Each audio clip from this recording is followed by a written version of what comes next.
So when DIVOC was conceived was when we were hit by the COVID pandemic, and like always, Dr. Pramod Verma and the group has always envisioned and have been way ahead of the curve, whether it's UPI or it's the Diksha platform for the country. And that time they envisioned that okay, we need something called DIVOC, which can not only take care of the orchestration of a vaccination program, like basically setting up registries, because a lot of developing countries do not have registries in place. Setting up registries for the program, to beneficiary enrollments when you already have an identified set of beneficiaries, to rolling out an end-to-end vaccination program. And the key USP here was, before this, the digital credentialing part, because how critical the way there is risk around COVID infection and the way the spread is, there was a risk of people traveling from one place to another without a digitally verifiable certificate, which is also authentic. So that is when the entire DIVOC was architected and built with the help of Sahaj, who is our development partner. Samarth is from Sahaj. So the basic reason or objective DIVOC has is to enable countries to digitally orchestrate large-scale vaccination and certification programs. Yeah. So just a very brief overview of what DIVOC has currently. So DIVOC has 4 core modules, starting with the orchestration module that I talk about. And again, DIVOC is completely modular in nature, built on microservices. And when we started the work, the certificate module was based on the W3C credentialing standard. It has basic 4 modules, orchestration module that helps countries to build programs and run multiple parallel programs. So this solution is not a solution that will only work in COVID, but it can be extended to other programs also.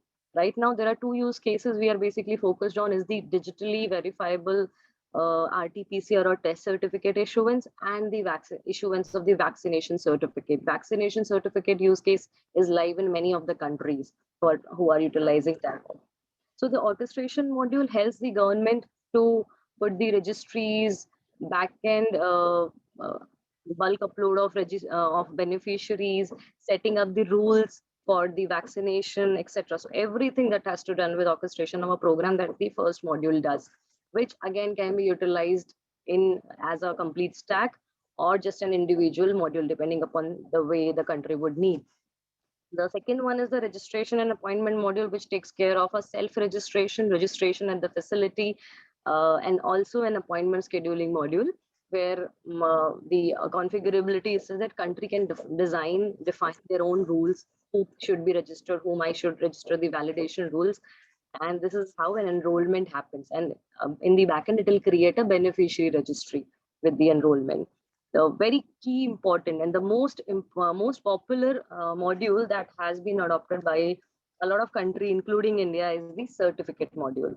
The certificate module is actually based on the W3C credentialing standard, and it generates a QR code based verifiable digital certificate, which is also with a verification service which has been enabled, and some added features like revocation and certificate updation. So this is a certificate module that India has been utilizing today to generate the vaccination certificate that we get with the QR code. And also the certificate module will be soon going live in Philippines. Sri Lanka has already done a successful pilot, just waiting for the ministry to go ahead. And we are also talking to DHIS2, who has already tested the integration with the DIVOC platform. And there are multiple travel passes and wallet apps that have been approaching us, and we are having MOUs with them to be able to enable portability and interoperability of the certificate that get generated by DIVOC with other global applications. And the key use cases, safe travel, that we have been trying to accomplish. The last is the feedback module, because it's very critical for a vaccination program to have a transparent feedback and side effect reporting from the beneficiary who has been vaccinated. So the feedback module again is configurable, utilized by some of our clients to capture a structured feedback, not just a text-based feedback, but a structured feedback that we can also analyze. And on the top of all the modules, we have a analytical module which takes care of the dashboards, reports, etc. for DevOps. So today we'll focus more on the certificate module because that is the base module where we started Fhir alignment. Again, like I said, certificate module is a modular a single module that can be utilized as a single stack by the country, because we realized when it was designed, we already realized that by the time we are able to develop the entire vaccination part of it, countries would want to just pick and choose what they want to use. They might already have vaccination systems like DHIS2 that most of the African countries do have, and they might want to just use some components and not all. So the entire design was based on the modular structure. So this is how a sample certificate looks like. We started with the W3C payload. So yeah, all the certificates that right now are being generated in India are based on W3C credentialing content model. And then over the period of time, again, the QR code is verifiable offline, online, both are available. It can be printed as a PDF, or we also have a download certificate feature where multiple formats of the same certificate can be downloaded, whether uh, it's a JSON you want to download, just to take care of the portability to other travel passes any traveler from India or from Sri Lanka would want to utilize for. And we also support the multilingual templates looking at the diversity of India and other countries. We already have incorporated languages for India so that people can choose which language they want their certificate to be in, English being the base language. And for India case study, we have already integrated it with Coven. Coven is the country's vaccination platform. We have integrated with Coven, and Coven is issuing certificates via a centralized issuance mechanism, and also integrated. So the way it is designed is the open API integration capabilities. It can be integrated into any PHR app or any contract tracing app or any wallet that can fetch a certificate for the patient once the patient provides an OTP auth.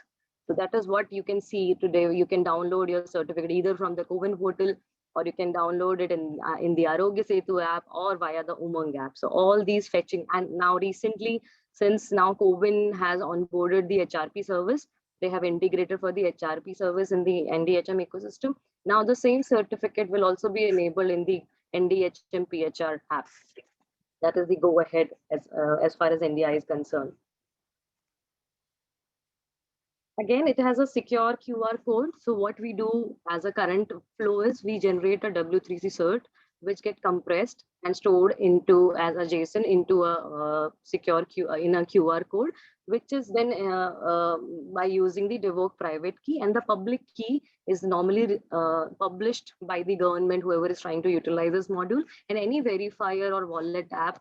Verifier app can verify the certificate by scanning, decompressing the QR code with any normal decompressor mechanism or method, and can verify the cert on the authenticity and the basic data set, which basically is what is your vaccination status. For example, some of the countries want only will not allow partially vaccinated people there. So you don't have to get into the dose detail. The status will tell you, okay, the person is partially or fully vaccinated. When was the vaccination done? Who is the issuing authority? And is it authentic or not? And if the certificate was revoked, that information will also be available, because the revoke list will be available offline and online in both mode. So now let me just get into why we started looking at Fhir. So our team member, my colleague Rajesh Kanal, has been a part of the WHO subgroup that started the work on digitization or digital certificates to support COVID-19. So it was earlier called the Smart Vaccination Group. It started long back, and WHO understood already, because being a international health organization, that we do need digital credentialing, which so that there are no all the travelers that travel, because you know how pandemic came to India via the international travel, right? So that was a risk to the countries, and we do need authentic digital proof that can streamline the travel and can open up economies, because right now economies got struck badly because Even for business, people cannot travel from one place to another. So that is where they started this work. Now the group has the scope of the group has increased, and it will also take care of other digital credentialing certificates for COVID-19. For example, they'll also include a RT-PCR certificate specifications. They are also going to come up with the COVID recovery status certificate that a person can generate. For example, a lot of country allow passengers who have been infected with COVID and have recovered, and it's not more than 3 months. So they allow no quarantine is required. They get direct entry if they have a valid verifiable certificate for the same. So they came up with the Fhir spec. They came up with this Fhir spec because we all know the immunization resource that we have in Fhir is a big resource. It makes sense for a vaccination system to implement it, but for a credentialing system, we just need a data set out of the overall immunization resource. We only need a subset of the entire key value pair that are there in the immunization resource. So WHO came up with this minimum viable definition, minimum viable data element that they created, and they extended the immunization resource into the Fhir, the smaller set of a Fhir bundle for vaccination certificate. The reason was again global interoperability, portability, and verifiability of the certificates. So what did we do? We had W3C certs. So the only way we could do, and again another volunteer Ved helped us to do this. So we took the JSON, the standard W3C JSON that we have, analyzed it. We took the sample JSON first, and the Fhir spec that WHO had published. We created the profile, the bundle profile using. We created that replicate, and then we created a translation service. We created a translation service which held with an endpoint that has to generate the required Fhir profile as per DDCC or WHO, which was utilized to convert once the certificate is issued as W3C. Then it goes through that NPM module, which converts it into a digitally verifiable Fhir based certificate. Samarth, are you there? Do you want to elaborate that part? Yeah, which one? The conversion of W3C into... Yeah, the entire implementation that we did, how we did it from a technical perspective. Yeah, actually, yeah. So the certificates which we generate currently, right, that was actually in W3C cert as a payload. So what we have done is we have done two things. One is on the existing side of certificates, right? So we have built a NPM module which can actually convert the W3C certificates which DIVOC is created. So you can pass the payload to the NPM module, payload and the signing public and private keys, so that like it converts the W3C cert into FHIR resource bundle. So yeah, based on all the fields which we have defined, and it signs the cert as well using the public and the private key which we have sent, and it returns the JSON in the form of resource bundle. So yeah, we have exposed the NPM module, which is currently already been done. And one more thing is we have also exposed an API called FHIR Cert, which actually takes certificate ID of the the DIVOC issued certificates, and it also returns the converted signed FHIR payload as well, the bundle resource. So yeah, that is what has actually. Any questions at this point, please feel free to ask. Yeah, hey, thank you for your explanation. So who actually issues these digital keys for the W3C credentials? And how will it be used across countries? I've asked this question in the chat. So let's say that I travel from India to United States, then how would somebody at the gate verify that my credential is authentic? So it's the government who is implementing the certificate module. For example, in case of India, if you go to the CoWIN website, you'll find a verification service page. In the verification service page, they've also published the public key. So every country will maintain their own public key, will make it available for global interoperability, and anyone with that public key and the steps that are provided by us on on the portal can just scan it and read it once they have the public key and once the public private key matches. So this is how it has been going on. Okay, so the public key is mentioned on the CoWIN website, and Yes, similar yes. is expected for all the countries that use DIVOC. And many of the countries are doing that because that is what EU is also doing. European Union is also doing. There are some maybe a twin signing, and then because a lot of countries do have decentralized certificate issuance. Then ICAO, which is an international aviation organization, that has come up with another method of verification. But in most of the cases, this is how people have been approaching verification. Even WHO earlier was supposed to create a public key infrastructure for the country so that it can store the public key for everyone, a PKD model, and the countries can verify. But Yeah, that then was, they dropped, yeah. then they dropped the idea that, okay, let the countries decide how they want to do it. Okay, so that explains. One more question. So I saw the code in GitHub, and thank you for making it open source. It's wonderful. And thank you for building it on JavaScript and React. Are you exposing any Fhir endpoints? So there is Fhir JSON, I get that. Like, let's say there is a bundle used, of course, and it refers to a lot of resources, immunization, location, I think practitioner. So can I query on those individual resources? I think Samar should be able to answer this. Samar? No, actually. So currently we for each of the certificates, right, which is issued in W3C, we actually expose only the bundle resource, which converts all the all the related certificate.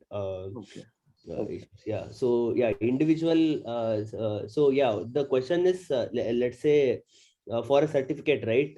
If I want to get exposure of only the vaccinator or the person, those resources you want, right? In separate APIs. Yeah. That is no. So what you're saying is, if I want to build a Fhir server, I can build on top of it, right? So the JSON would be available. Yeah. JSON, bundle JSON would be available. Yeah, we can build. Okay, thank you.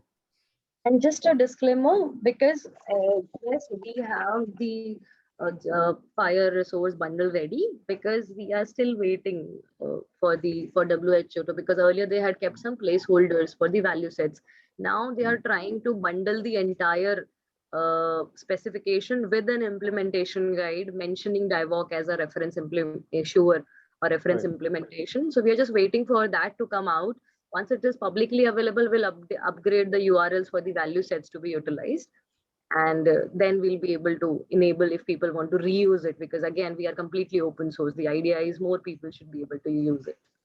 So is there any plan to revive the SVC bundles? I know that has been replaced by the DDCC. There are some references to SVC on this slide.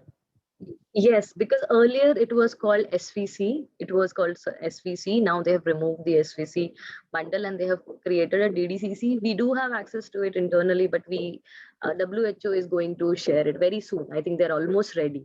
That's what they told us. And once it is there, we'll share the updated pointer for you guys. I'll share it with Satyam, and Satyam can share it if somebody wants to look at it. A similar approach, I think there is one more Fhir framework that is available for vaccination certification, which is Smart Health Card, which is being utilized by a lot of travel pass in the African Union region.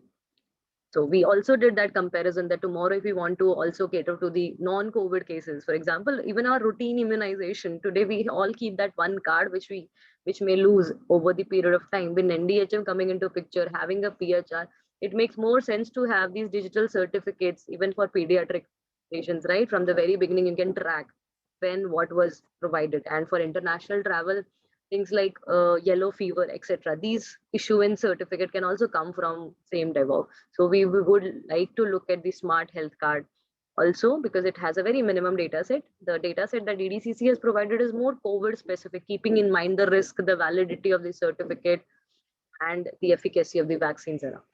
Right, yeah, Smart Health uses SVC. Yeah, thanks. Can we ask a bit about the content of the certificate? I was a bit surprised to see question number 1. Is this certificate given even if I have only one of the two doses? Say Covishield, I have only the first dose. Can I get a certificate like this if I after my first dose? So that configuration we have left to the country. For example, in India, if you see, you would have been vaccinated by now. So you see, even when you were partially vaccinated, you did get a provisional certificate. And once you are vaccinated fully, you get a final certificate, which will have details of the recent change that government made is getting both the details available. Yeah, so And that's for what I other wanted. So countries, the details of the things like the expiration date and batch number are included now? yes, it was already there.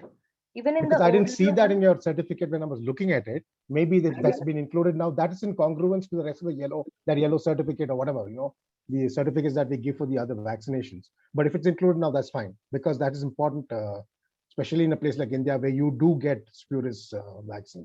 right. So the basic payload consists of patient basic details, which is in India case beneficiary ID. If UHID patient has been consented and generated a UHID at the time of registration at the facility, then the UHID is also mentioned there. And on the vaccination event information side, it is the time, date, stamp of vaccination, vaccination batch, vaccination name. Those details are also enabled. But in W3C, we were not utilizing any standard terminology codes, but with the help of our India partner, National Resource Center, Pune, they have helped us to get the codes for the various vaccines also in SNOMED as well as in ICD-11, because WHO recommends ICD-11, but India needs a SNOMED set. So we are trying to utilize both. We have the mapping ready. And similar approach we have also taken for Philippines. In Philippines, there is no provisional certificate. They will just generate the final certificate after the complete vaccination of the person. Okay, thank These you. are the approaches the countries are following. Fine, thanks for that.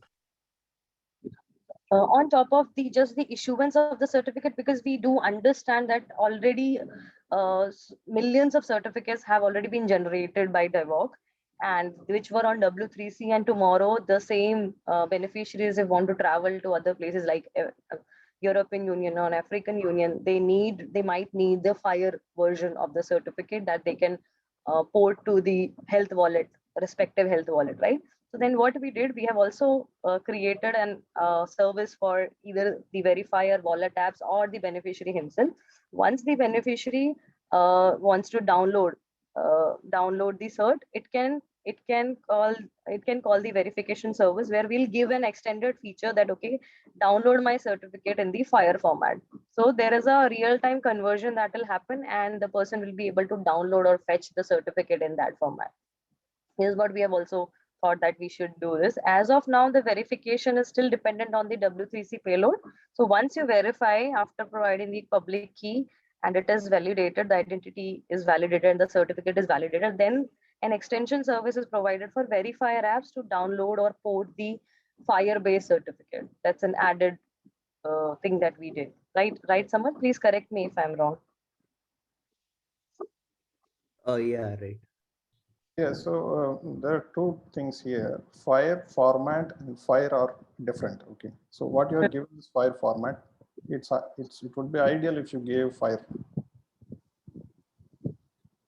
So we it's a bundle resource, right? And we are just trying to follow what DDC is asking for. Only that much conversion. We are not elaborating our scope of work as of now, keeping in mind. You mentioned about converter, so my comment was on that. Yeah, no, this converter will only work for DDCC and for W3C based also, because we already know the structure of the key value pair and the JSON that we have.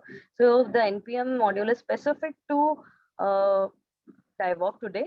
But yes, tomorrow if somebody can bring in the mapping of another W3C because we have already defined the endpoint very clearly, anyone can use the endpoint and again generate by just doing the required mapping. Okay. So I think we will end here. Again, DIVOC, because it's open source, I have the provided the URL for the GitHub. You can take a look at it. can be utilized in multiple formats. It is flexible, extensible. The way it has been designed is highly scalable. And now, because it is also trying to comply with the fire standard, it will also become, whenever we go into production, it will also become a globally interoperable, and it is getting a lot of attraction because of the fire compliance that we have done. A lot of health wallets have been reaching out to us, and as of today, keeping only India in mind, we have already generated 456 millions of certificates already, and Sri Lanka, Philippines going live this month will again add to the number of certificate that DIVOC generates. I will end my presentation here and I can take questions. So there is a disparity that some centers unite the health ID or publish the health ID on the certificates and some don't. Can you comment on that? So this question was also raised in the WHO group when the first draft came out. So not many countries have a unique health ID concept or the unique health ID generation service within the country. So you know how fire can capture identifiers, patient identifiers for you can capture array of identifiers there, right? So initially, the idea was it should have a UHID because ideally that's how you uniquely verify a beneficiary or a patient. But because keeping in mind the diversity that India or other countries have, then it was made an optional. You can have any government identifier on top of it. Like for travel, a lot of countries are just trying to use the passport number because it makes more sense. For India, we have multiple identifiers. And if you have an Aadhaar identifier, then a UHID service COVID has also enabled. You can generate your UHID that gets printed on the certificate. So it is left to the countries how they want to implement. But what is acting as a primary key as per WHO, EU, and ICAO is the certificate ID. The certificate ID will always be unique for every person. Even if there was a revoked certificate and a new certificate was generated, the old certificate ID will be revoked and a new certificate with the updated details will be generated. So the key primary care here is the certificate ID. Okay.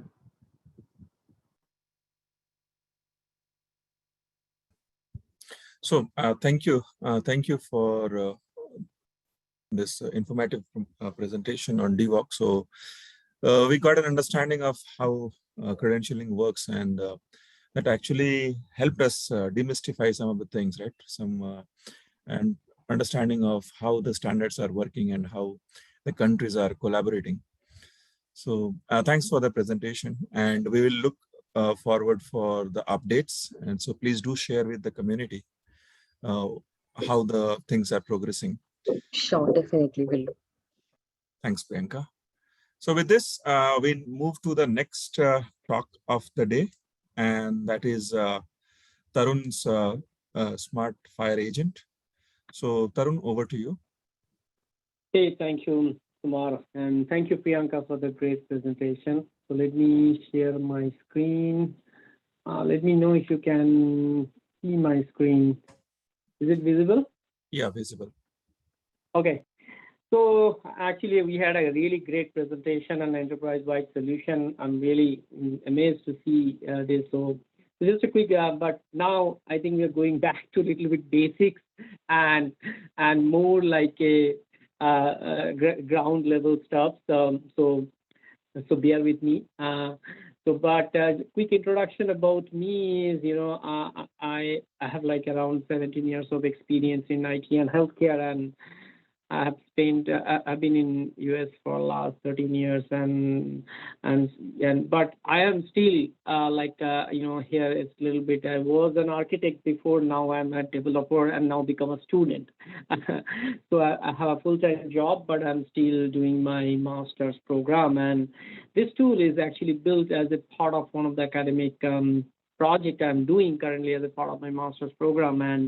And thank you, Kumar, for giving this opportunity to share what I've done. And I'll really appreciate at the end of the presentation, I will share a link of some feedback. And honestly, you can just say it's a bullshit. It doesn't make sense. So it's an experiment. Whether it's an experiment to actually make a large team to teach Fhir quickly. That was the experiment of it, and how we can bring agility and productivity in Fhir application development. That was the key thing through which the concept actually initially ideated. So having said that, let me go to the next slide. So couple of disclaimer, I wanted to put. So just that is just formality, because I have some branding guidelines, the company I work for. So anything I share here is my individual opinion and does not reflect the endorsement or representation from any organization. Secondly, the tool I'm going to present, that is actually approved by Graham from HL7, who created Fhir, and I have the permission to use the Fhir trademark in the tool, but it doesn't mean that it is HL7 has endorsed this product. So that's a typical trademark disclaimer. And this tool is built as a part of the academic project. Any feedback received through this presentation will be used only for academic research purpose only. And this platform is built is to build knowledge base incrementally on Fhir. So it may include incorrect Fhir resource mapping information. However, the tool allows to provide feedback and correct itself if required. So that's a quick disclaimer. So I'll now go straight to why section. So my presentation will be probably shorter than the last one, but let me try my best to cover everything. So why, right? So this, before I go into demo, I think then we'll be able to connect more. But let me give you some background why I came up with such idea. And it's there's no team, it's only my work, which I have done over the time and through academic program. So basically what I felt is that, the specification document is great, right, which is having in HL7, but it's little text heavy, right? We have a lot of text. So there is a lot of discoverability, but it's not simple to find quickly and also accurately. Second, that, that we work on too many things. So we have seen that we train people and they forget quickly. They very forget quickly because they're not always focused on, there are so many stops and there's so many resources and Fhir, so many profiles, IGs and stuffs are there. And then our people can say, hey, you have Google, everything is available, you can do Googling. And what we find is that, the information publicly available is more generalized. And as we know, there's a 80-20 rule. So it doesn't make always, fulfill the requirement a specific customer can have, and they might have a different mapping. So how you identify or discover a Fhir resource based on your vocabulary, because we know Fhir is interoperable, right? But the mapping is not. Every company has their own set of mappings, own concept, medical concept, and that is the biggest exercise whenever we implement any Fhir project or build an application. That takes most amount of the time. And that's exactly the last point is it reiterating again is that, to build an healthcare application on Fhir resources, one of the key steps is to identify Fhir resources and attributes, right? Which exactly attributes I need to map. And the objective of the tool is to exactly to help there, how quickly, if you have a medical concept or any healthcare concept, how quickly you can identify the Fhir resource and the attribute you need to map exactly, which you also comply with the IGs or profile you are trying to comply. So that was the objective, but it is not there because it needs a lot of knowledge. So this is more of a framework or platform to build the knowledge. So once I give the demo, it will be clear. So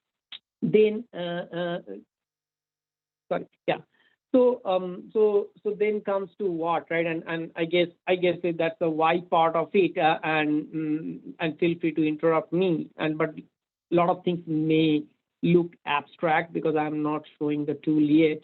I'll demo it very soon. So, but feel free to interrupt me and ask questions. So now the next question, what part, right? So what we do to solve that problem. So I created a very simple web user interface like Google, Google, you type anything and it gives you a search. It's a search tool. So you can basically talk in a natural language and where emphasis is more on simplicity over discoverability. So you just need to, you don't know, you need to, if you're trying to search for a fire resource, you just give a medical concept, and it will try to predict which one you should use and map. And then, the provide with possible recommendation, as I said, and then learn continuously and improves the knowledge base incrementally. And that's the most important thing, because I think the area is so vast. So it's a platform. So what it does is internally, it used it used a model, which is basically indexed to k nearest neighbor algorithm, and once as every time a user do a query, if it doesn't found a match, then it creates an incident, and then that incident gets assigned to a subject matter expert or a model author who created the model initially, and then that needs a manual review. And then they can every day they can see how many people have searched and what are the failure rates, and it can improve the model. But it continuously learns.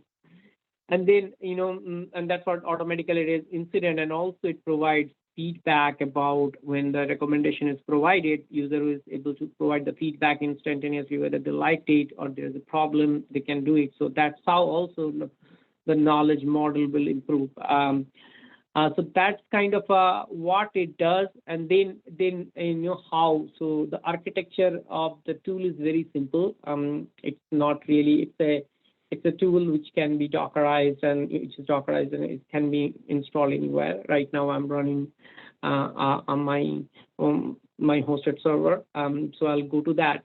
But it's a very simple tool. It has a user interface. Interface is built has the 3 modules, like the virtual assistant key module, which is actually exposed to the public, and then it has analytics module and administrative modules. Analytics module is basically analyze the searches and their, how many failure rates are there, which resources are being searched more.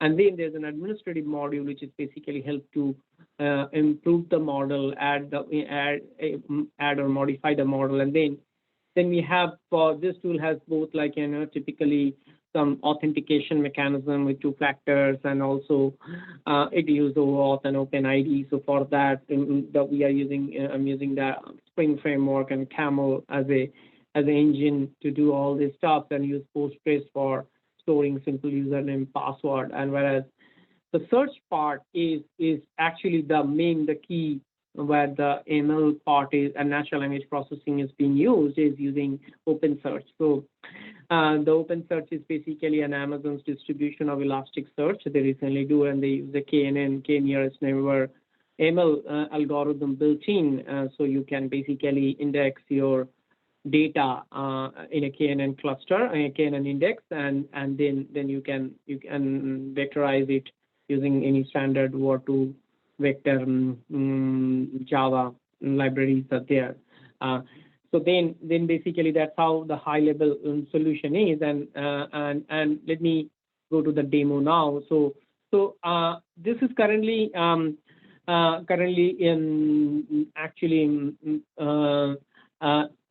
hosting in my, I have my own data center. So it's hosted there. It's not anywhere in cloud.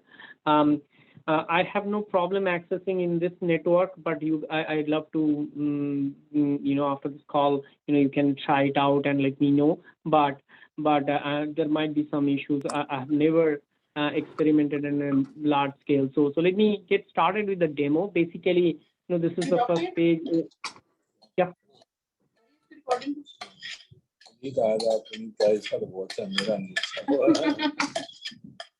Sorry?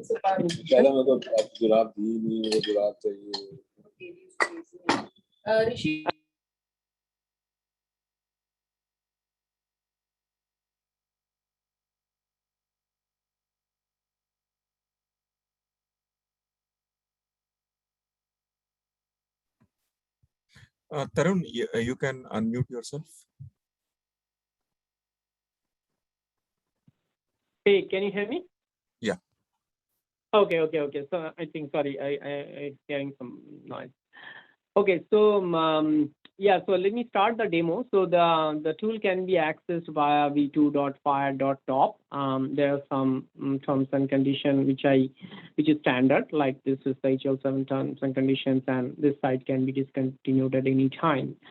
And so once we accept this, this is a very simple user interface where basically, you know, you can search with any medical concept. And as I was explaining that, if you wanted to build any Fhir application, you basically will start with some concepts, right? For example, let's say you wanted to track. I think we were talking about the vaccination, right? And also vaccination when it comes for minors. So I think in US. The minors are below 12 years is not yet eligible for vaccination, and also the students which is 12 to 15, 16, they are eligible, but they are the most vulnerable people right now in US. So I would say because they are going to schools, they are not working from home like us. So they're going to schools, they are mixing with folks. So their vaccination is very critical. So for example, so if you want to search with, okay, you know, the minor, how do you map to that?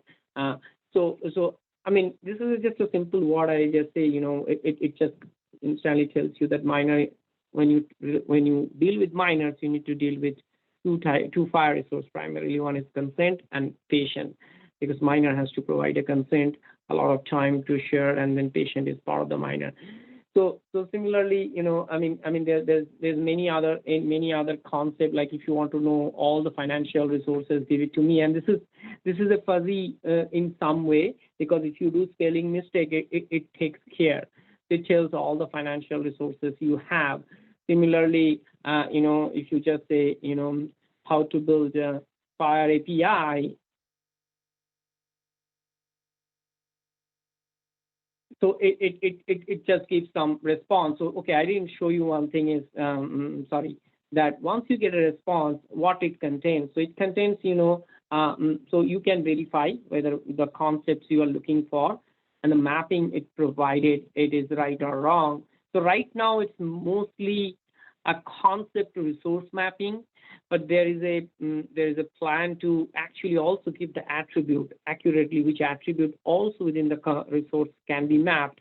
But it gives you immediately the Swagger API documentations, and that's a very standard Swagger API documentations that people can discover and understand. And also it gives more information by redirecting it to the HL7 actual Fhir specification page. So it's very, I mean, it's really not targeted for the experts who already know Fhir. This is more of a team, you know, which is just, you know, wanted to learn Fhir and also try to for Fhir certifications. You know, a lot of medical concept, like, you know, it's a very common question in Fhir certification is, you know, how do you map medical concept to a Fhir? So let's say if you want to see fever, right? Fever is a condition. So fever is a condition. So that maps to this. So that's how you can explore this tool more. And also, I also included some of the OMOP resources along with this. So OMOP is another complementary standard coming up for more of an analytics side. So that is also I'm building. So if you search with any OMOP, it will give OMOP related resource as well, and the more information can be found. So that there are, and then, you know, that's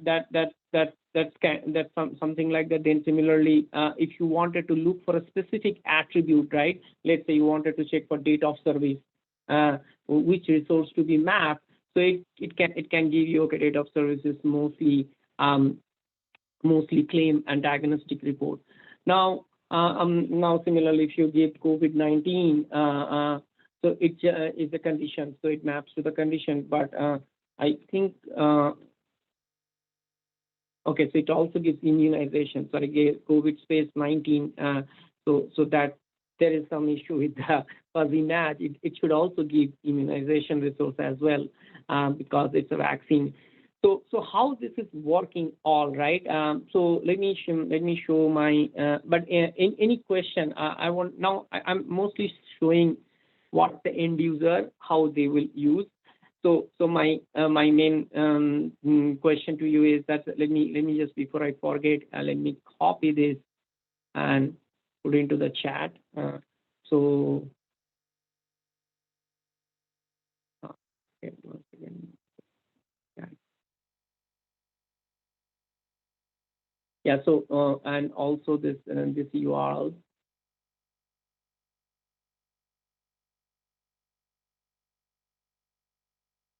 Yeah, so I just say if you can provide me some feedback, that will be great. But let me show you how it's actually working, because let me get an example, like if you wanted to search something new which you don't get information, then what it does is it automatically captures, creates an incident, and we can modify from the backend.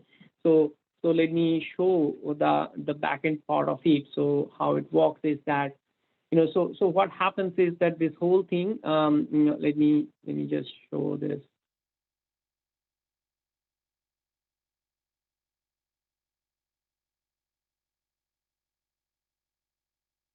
Okay. Okay, so sorry, it got logged out. One second.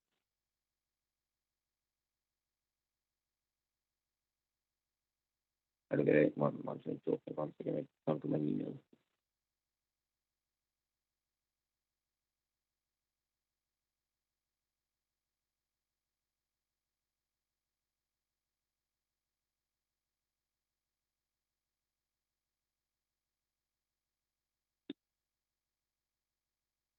Sorry. It's just, sorry.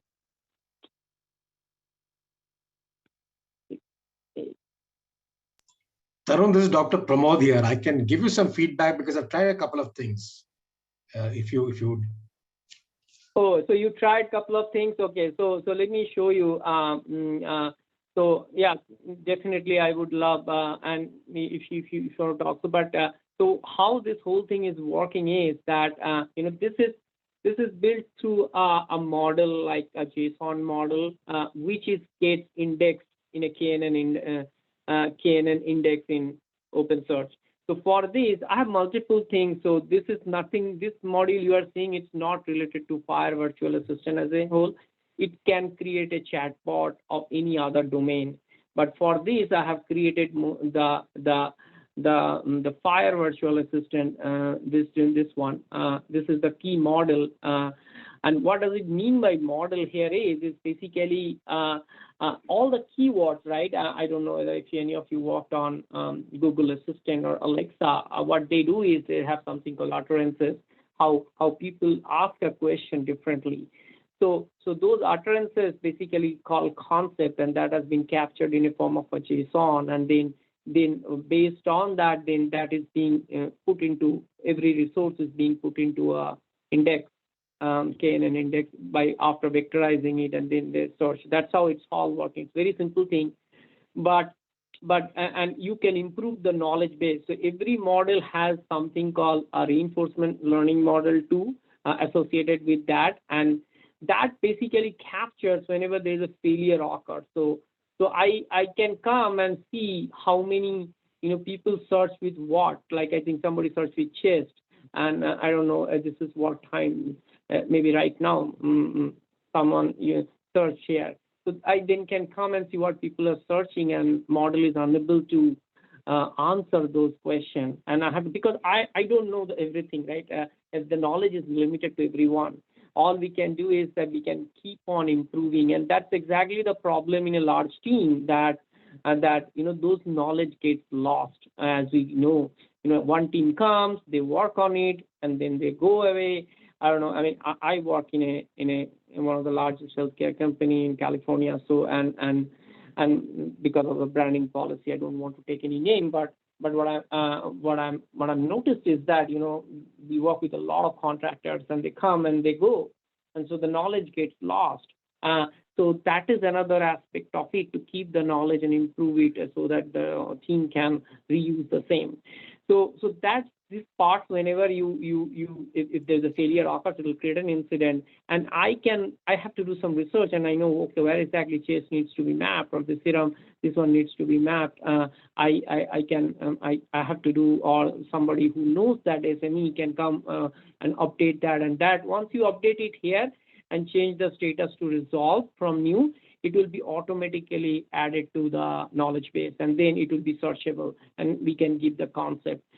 So it's a very simple thing. It's really not targeted for a big bang. It's an accelerator, a complementary tool to help to build the API faster and keep the knowledge growing, and especially it's more of a coming from a SOA or API discovery process, right? And it's service identification process. Similarly, Fhir resource identification process is going to help.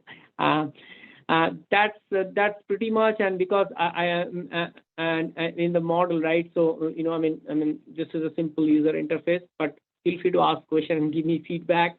I have a as I said that please, I'd love to get your feedback, because one of the things what my goal is to get your feedback and put it into back to talk to my advisor, and then make those as a improvement points, and also keep improving this. So any question, feel free to ask. Hey, so you showed the Swagger documentation, right? Correct. So one of the issues with Fhir is that you can have your own profiles and have various different ways of querying, and it's hard to typify into one open API standard. So the thing you're doing is R4. Is that what you have for? This is for the R4 4.1, 4.0.1, and that's you're very point. That's exactly this point is mentioned that it's targeted to base file specification. Okay. It's really not considering any extension or profiles currently. And okay, and you put an Elasticsearch. So how many words are you searching on? When you say how many words, can you? So I mean, so let's say you normally use an Elasticsearch if you're actually querying a large, like SNOMED uses some 350K of entries. So do you have that much volume? Do I mandate? No, that's why. See, the data is I would say right now the volume is not that large, right? Because the knowledge base is so the idea is that I really from the day one I don't have all it's incremental learning. So when and these things you can customize on your own. Let's say you can build your own knowledge base, because let's say you work for a company and your vocabulary and data dictionary, which needs to be mapped to Fhir, is completely different than mine, right? So you can literally build your own knowledge base as a base model, and then you map that to Fhir resources. Their attributes. You can map anything to Fhir. So as I said, one of the key things is to also map directly to the attribute, not only just a Fhir resources. That is being planned to build. So yes, those are right now the volume is not high. I think it's very less. So but all it is doing is creating a KNN index in Elastic, not Elasticsearch. I don't call it, because it's called OpenSearch now. So Amazon has forked the Elasticsearch, and they created their own open source Apache 2.0 licensed version, and it's called OpenSearch, and that has a implementation of creating KNN index. And if you can then put all your documents, actually vectorize that, and then put into a KNN index, and then you can search that through KNN. So that's how it's using it. But so that's why natural language is not really that great. It's going to be great as people use it, as tweaked it. So yeah, I mean we have to build, have to make it more improved. So, but this is basically starting. Good. Let's get the minimum level product. Yeah. Yeah. Thank you. Yeah. Nice. Thank you, Tarum. This is Thank you. the concept is very good. And as you mentioned, that it is a work in progress, right? But we already Right. have a lot of ideas like how it can be made to use, right? And how it will be useful for folks who are going to use Fhir, right? So because one of the things for folks, and as you mentioned in your value statement also, right, is like what to use, when to use, right? And what resources to use, right? So those things are something that will be very, very useful. And as you are showing the Swagger documentation and all these things that you are adding, right, is actually going to help a lot of people. So we already have a lot of ideas that we got because of your presentation. So definitely I think the community will give you some good feedback, Sure. which you Sure. can take it and implement. And we would love to see the next version of the tool soon. Sure, Thanks. Kumar, sure. And Thanks that will be for great. taking Thank you. time, and have a good night. And would request you to stay on till So you I'll can. stay on. Yeah. I'm loving it. So the earlier presentation by Priyanka was awesome. So yeah, so I'll stay on. No problem. I'll be on Yeah. mute. Thank you. Thank you. With this, we go to the next presentation, and the next presentation is actually a study which Greg did. So Greg, over to you. Yeah, thanks, Satyam. Thank you. Thank you. And good morning, good afternoon, good evening to everyone. Absolutely fantastic presentations, Priyanka, Tarun. I hope what I show probably has just as much value as your presentations have added to this forum. Mine is going to be a little different in the sense that it's not a solution. It's more of a problem statement really with a proposed solution. So I'm hoping the forum here is able to guide me in terms of what probably the solutions could best solutions could be. So I'll share my screen now.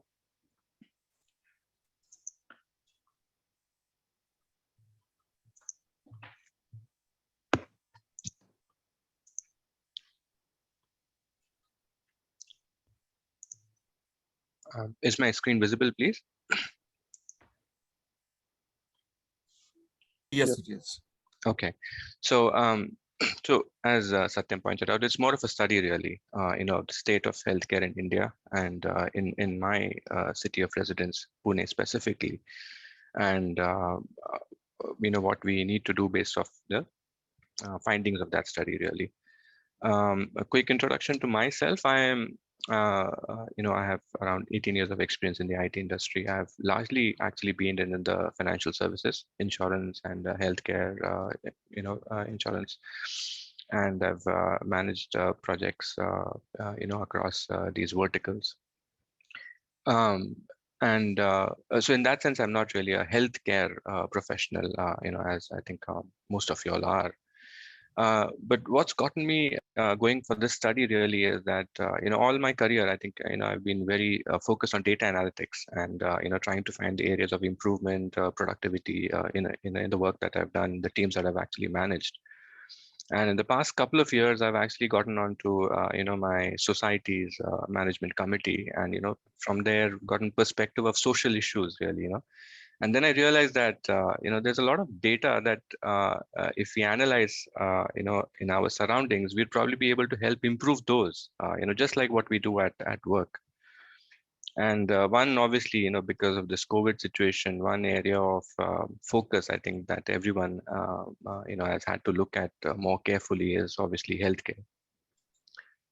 So that's where this study is really just using data analytics to try and see what the state of healthcare is obviously in the country as a whole, in India, because that's where I am, and I feel sure that this is probably applicable to other parts of the world as well, and specifically to Pune, and specifically to my area, right, within 5 kilometers, what is the status of healthcare. So before I begin, really, I mean, a quick question to everyone. What do you think is the status of healthcare, in the area that you live in? What do you feel? Is that good, bad? How do you rate, your healthcare around you, the infrastructure around you, basically? And even if you don't answer really, if you just take a minute to try and understand that, or how would you quantify that? if you say it's, yeah, the infrastructure around me is good, what are the parameters really, right?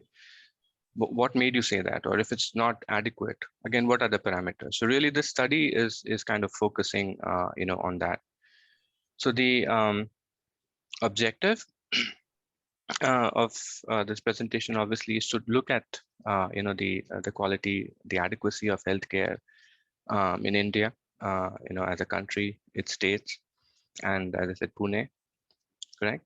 And then kind of a recommendation to see what it could be, what we could do to address, this situation really. Um, Now, as I said, to decide whether the healthcare infrastructure around us is good or not, I try to look at a lot of parameters, and then the World Bank really does a very good job of tracking this at a very macro level, and they have really these 4 parameters really that help um, quantify, what kind of address what the state of infrastructure, the healthcare infrastructure should be. Kumar, Satyam, I'm just running out of juice on my laptop. I'm just trying to. Okay. Just No give me a problem. couple of minutes. Sure.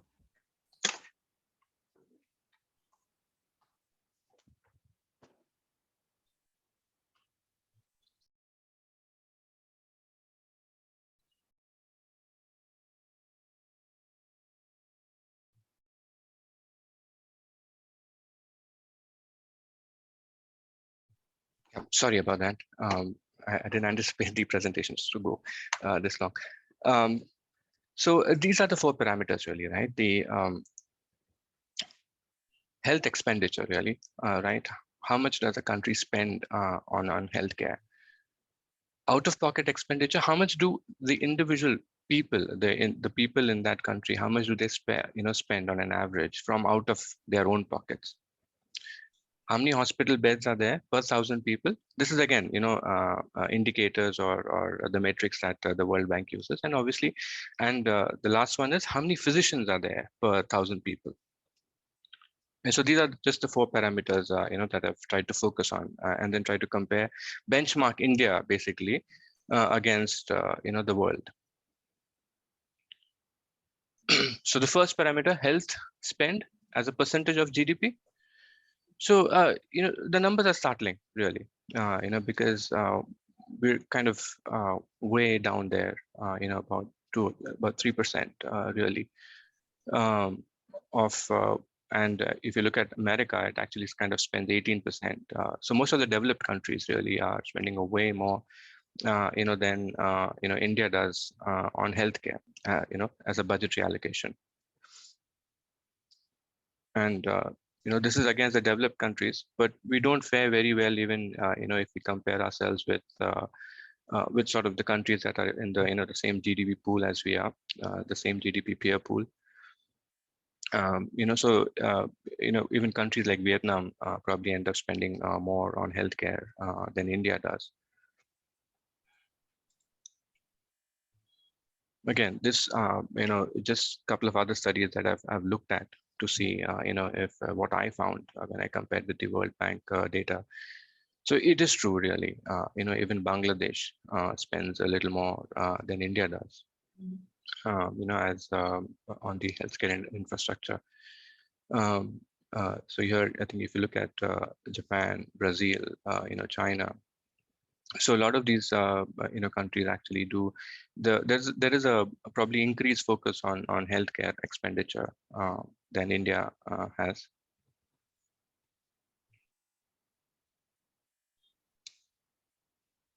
Right, this kind of just exemplifies the why we are in this situation, because the blue line is really our GDP. Obviously, our economy is progressing. We can obviously see that around us.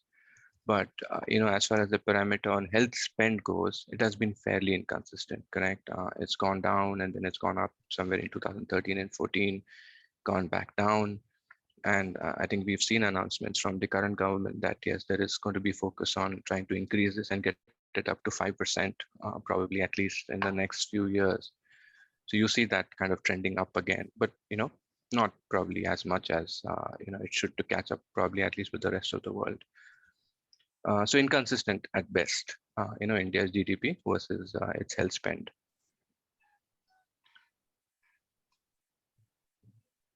The second parameter is out-of-pocket expenses, which is logically, I think, it connects with the last parameter. If the government isn't spending on healthcare, it's obviously citizens would end up spending, correct? So if you see, the United States, UK, they have higher spend, so obviously the citizens end up spending a little lesser in out-of-pocket. And versus, India, we are above 60%, but the good thing is it's actually, that's the reason I actually took this multi-year data. It is coming down here. So if you look at it, maybe in 2010s, we were in the high 60s, but, we are trending downwards, really coming closer to 60%. So yeah, there is improvement, but there is still, a long way to go in terms of, our tax rupees, the tax that we give out. A lot of that actually isn't getting spent in healthcare. So we are then spending more above in terms of getting, treatment done. So that's the second one, out-of-pocket expenses.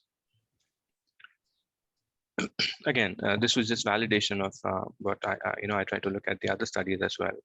So it again does mention that, India spends less, and then consequently, because of that, we individuals, end up spending.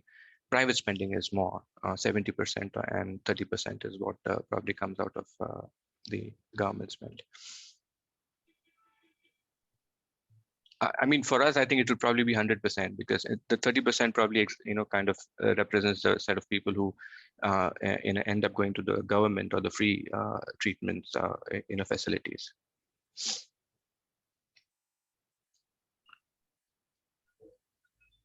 The third parameter, again, which World Bank uses to benchmark countries, is the number of hospital beds per 1,000 people. Again, we are sort of less than one. Whereas other countries, in fact, Pakistan probably has more, beds per 1,000 people. Again, there is improvement really if you look at, across the years, but barely, visible improvement. It does seem to be trending up a little. So maybe in the past few years, there has been a bit of focus on, spending more on healthcare as well. Again, just comparative study to see if it is true. So it does kind of mention, this was again in 2018. So about 0.5 is what they said India has number of hospital beds per 1,000 people. Third parameter, which I was frankly surprised, given the amount of, the level of education in our country and the number of good, colleges that we have. We still have way low, physicians per 1,000 people. Australia, is doing much better than other countries in that respect. So this was another the third metric again, which, so all three you can see consistently we are, in the lower bracket really. And this was kind of at the, the macro level across all the countries, so I've done the study in Python, so they, and bit of, use some of the machine learning algorithms as well over there. So kind of broke these things into clusters, correct, across the world, all the countries kind of broke them up into clusters based on the four, matrices, the health spend, the out-of-pocket expenses, hospital beds per 1,000 people, and physicians per 1,000. We kind of, fall into this, this pool, which if you look at the names, aren't really, if you compare them economically, I think we are doing much better than these countries, correct? But we end up there with them because of, I think, the inconsistent focus on health spend. So not a very great, set of countries to be clubbed with, especially, given the fact that we are doing economically better and progressing, better than these countries. And then this is just kind of a visual, again, chloroplet map, using the mapping software, APIs in Python. So, I mean, even visually, you can see that, some of these countries, we're kind of almost, clubbed with some of the African nations, and we could have done better is what we feel. So again, as I said, just trying to get a feel for how we are doing in terms of healthcare infrastructure, really. So this then this was as far as the countries is concerned, countries across the world, and then we get down to the sort of the next level of the study is getting into India and trying to look at how states are basically doing. So there is a Niti Aayog study which has kind of tried to track really how states are doing. So they've used multiple parameters: governance, cardiac care, how many hospitals they have, what are the facilities. So they have I'll share the links if anyone is interested in looking at them for these websites. So you can see that here Kerala is doing very good. Punjab, Tamil Nadu. So this is some of the largest states. I've just taken the largest states, not looked at some of the smaller ones. But even this study is not really that up to date. It's 2000. This study is based on the reference year of 2015-16, and there are some parameters they have used for 2018 as well. But again, it's not the latest data available even on the Niti Aayog website. Again, this was hospital beds per 1,000 people, which is sort of consistent, really. But this is for states now, right? We had looked at country. So some states are actually doing better. Bengal actually has 2.3, which is probably in comparison with some of the other countries that we had looked at. But most states really, fall below that 1 bed per 1,000 people average. Right. So these are some of our bigger states, and this I think India Today had done this study to just look at ICU beds versus ventilators. I think this was at the peak of the second wave, when we were running short of ventilators and oxygen beds and so on and so forth, and trying to see which states are trying to ramp up. Again, this is inadequate really, because given the population that we have. Again, this, as I said, one example I picked up from the Niti Aayog study is the proportion, of districts with functional cardiac care units, because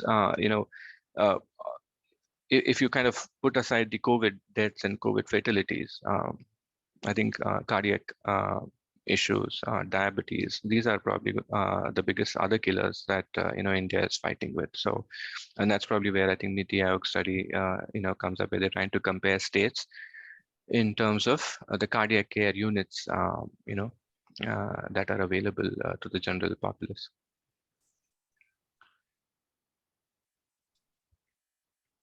And this then I come into the micro analysis really of Pune as a city, trying to see if I can use some of those parameters to try and gauge how Pune benchmarks against some of these healthcare matrices.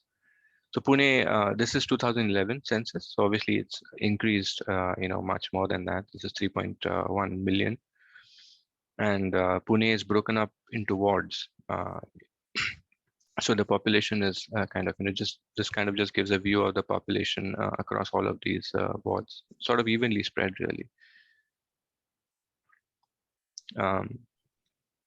And this is again just a visual map really of so the most populous ward is the one that's red in color. And I'll use this map again to try and see the adequacy of health infrastructure in each of these wards in the later slides. So 253 hospitals. The total beds, again, this website that I looked at, from where I scraped the data, basically, using Python, this was put up, I think, just during the time of COVID. So this is kind of all the COVID, the hospitals with COVID facilities, really, facilities to treat COVID patients. So the total hospital beds is 14,000. Okay, and if I look at per thousand, actually the number in Pune at least is 4.7, respectable. In fact, much better, than the national average.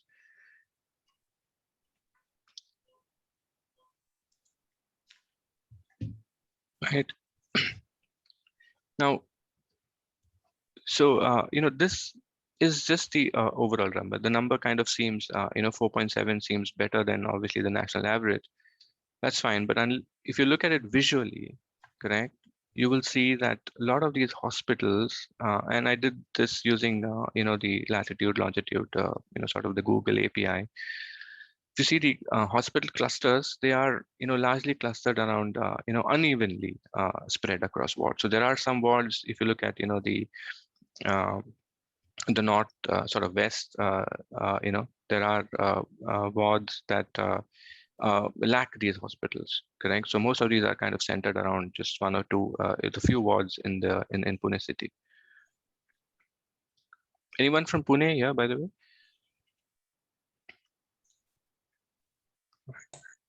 I'm from Pune. Okay, all right. Hey, So, hi, Deep. Yeah, I'm also in Pune. okay, all right, great. So, and, I'm hoping that some of this resonates, with you all at least.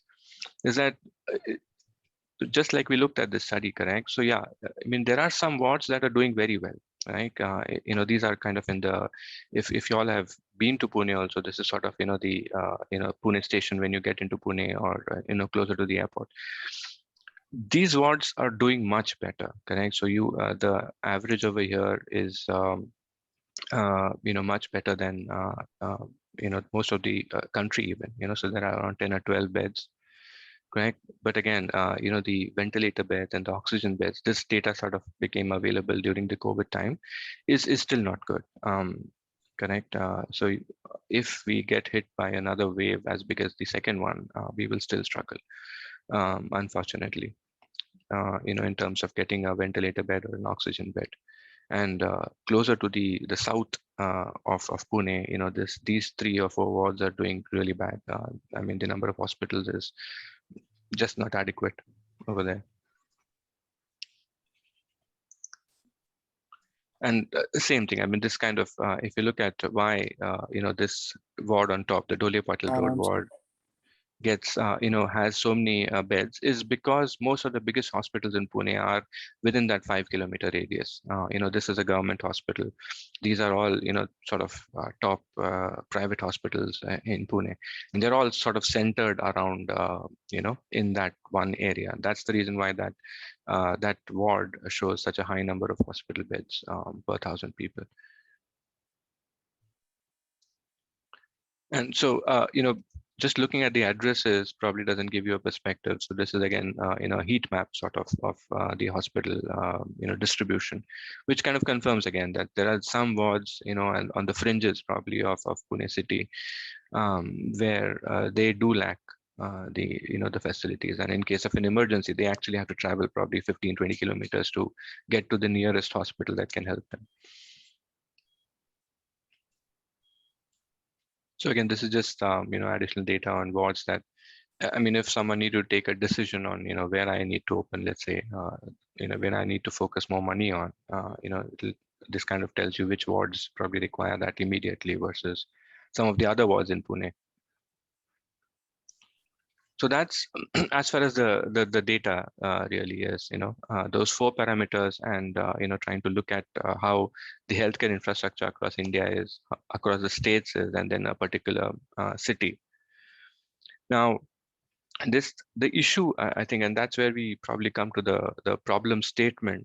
If you look at it, is that there is no single source of data, really, correct? To gauge this state of healthcare.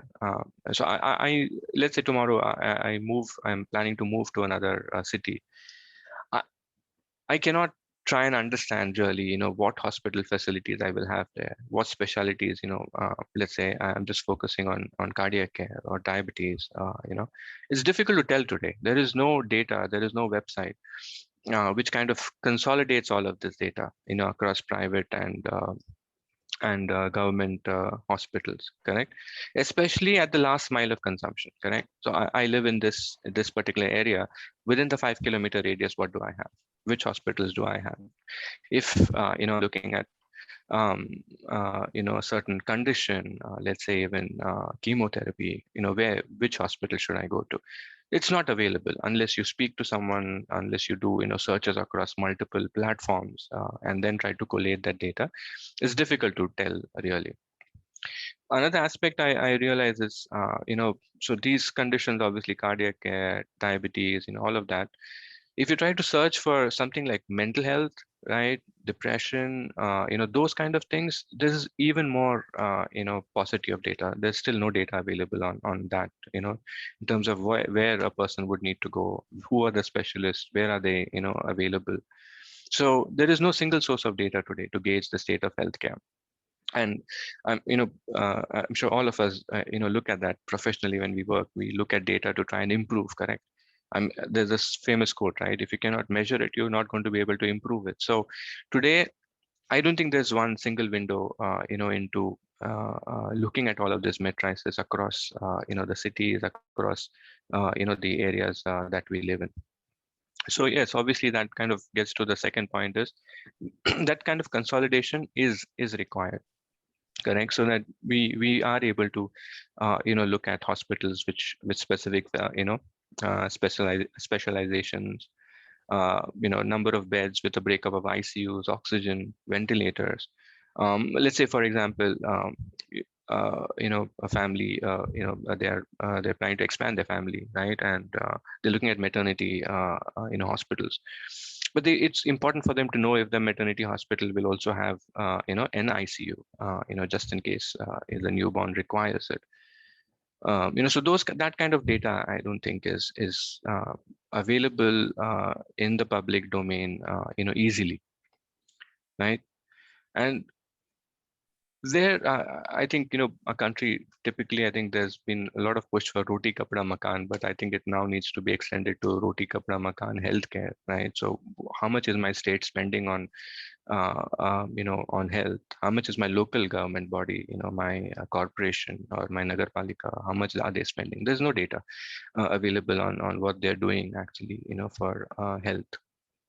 So that kind of leads me to the conclusion, and obviously this audience, I think, is far more expert in healthcare than I probably am, but I think I believe that there is a business case that exists for this single window of aggregated information, for hospitals, beds, physicians. I mean, if you just, I don't know if it's kind of a way out of line to do that comparison with hotels, but from here I could probably, book a hotel, look at Bangalore, try and even find out if a hotel has a particular cuisine, correct? And it'll be reliable information available at that point in time. But I could not at least find, this aggregated sort of single window for hospitals, with specializations, or the even reliability, how good they are, the rating and those kind of things. So I do believe there is this business case exists, for the single window sort of data to be collated for hospitals, and probably even primary healthcare centers, and so on and so forth, which probably will allow people to gauge and understand really how healthcare infrastructure works in that bottom-up kind of approach. So here, as I said, in my ward, in my city, in the district that I live in, and the state, and then the nation. So that's what this kind of study was. I am looking at actually going to the next level of this to try and see, if I can actually build that single window. But thank you, Satam, so much. I think, you've been really kind in offering this platform to share this idea. But it's open to questions or suggestions or feedback really at this point. Thank you, Greg. So this was so we kind of knew most of the things, but it was an eye-opening to look at it from a data point and actually reiterating the fact that one is we have a shortage, and then even if we have inadequate resources, those resources are not evenly distributed, right? And even if the resources are there and not distributed, there is no single window or no one way, as you said, like a hotel booking, right? It's not there to find those things. So this only revalidates the efforts that this community is doing. And thanks for doing this hard work and coming up with this data, right? So it actually makes our understanding more deeper, right? So open to questions. Anyone has any observations or questions? Please go ahead.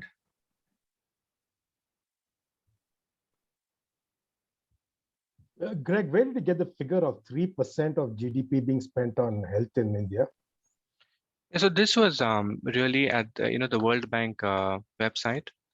So is it 3% of the GDP being spent by Indians on healthcare, or is it 3% being spent by the government on public health? Government on public health. You know, the figure is actually something like 1.5%. If it was 3%, we would be jumping up with joy, believe me. Okay. I agree. I think it's varying. If you look at some of this other data that I collated again, it kind of varies between 1.5 to 3. And in fact, the government's target is about 5%. So I'll tell you what it is actually. Yeah. It is 1.5%. It was 1.2%. It has reached around 1.5%. Don't get fooled by the budget this year, where they got and said, okay, we put so much for healthcare because most of that is for vaccination. True. Okay. True. The plan is that they will reach 2.5% by 2025. This is the plan. Okay. So if it is 3% today, we would be jumping up with joy. Second point is, even if it is 1.5%, how much of that is really reaching ground reality, right? They say it is something like about 10% of every 1 rupee, 10 paise is actually hitting the ground reality of a program, whatever it is. Right. So anyway, a long way to go, but these are good studies. These are eye-opening studies which we make people aware. True, Dr. Pramod. Hey, Greg, just one point. Maybe you have referred to the National Health Policy that came out in 2017. It had a lot of good indicators. It even proposed SDGs and on a lot of IMR, MMR. It was a holistic document.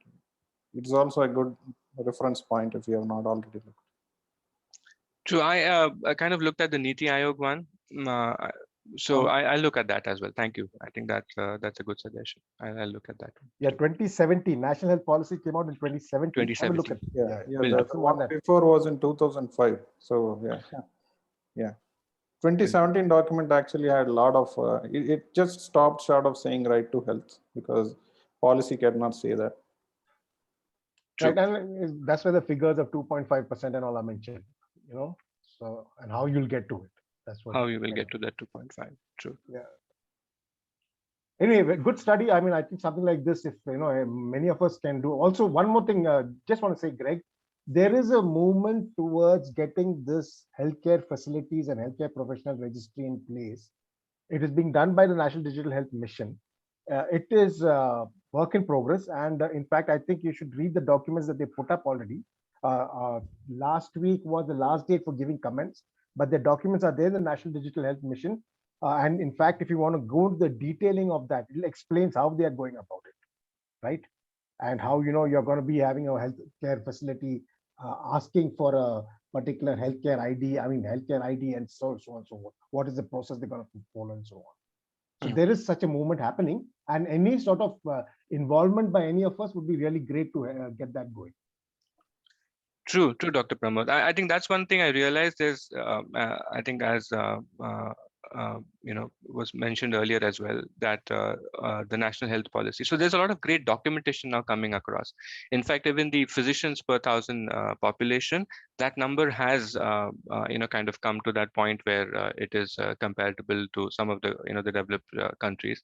So yeah, there is a lot of documentation, but and you're right, that action now needs to be there. Someone needs to action is being taken. A registry is on the way. That is what I'm trying to say. So you must go to the National Digital Health Mission website, National Digital Health Mission website, and please look. And please look at the work that is going on. Many of us have given feedback to it. That's why we know it's got started. It's already on the way. Okay. Okay. And there is a UHI consultation paper open for comments till 23rd August. It mentions a lot of similar problems that you have highlighted. So Okay. what the sense is, Greg, the next logical step is actually start. So the first thing is like the UHI consultation paper is out and the government is actually seeking feedback, right? So every one of us, right, should be reading that document and giving them proper feedback. It could be about the approach, it could be about the design, it could be about various aspects of it, right? So let's do that. And as a community, Fhir India community is planning to give a comment as a community so that it has a like consolidated from various experts, right? So please join in and review it, and then let's draft a common, what do you say, common feedback from the community that goes to the government, right? So as Dr. Pramod and Venu and Philip has mentioned, there is traction, but we need to make sure that we are actually keeping our eyes, ears, and hands all on the deck and provide feedback, test out the APIs, test out whatever they are doing, and provide them feedback and do course correct, right, whenever is required. So that's what we will be doing. And this kind of data that you are doing, presenting, I think actually goes a long way in helping that. So thanks again for doing the presentation and taking the study. We look forward for the next version of the study, right, with all the suggestions that Dr. Pramod and Venu and Philip has given in the chat, right? Sure. And see like how, and maybe if you can see this study, next version of it, and how it aligns to the current initiative that the government is taking, right? Right. Where it is, right? That will be a very good study that we will look forward to. Absolutely. Yeah. Thank Thanks. you. Thanks again. Thanks, everyone. Thank you.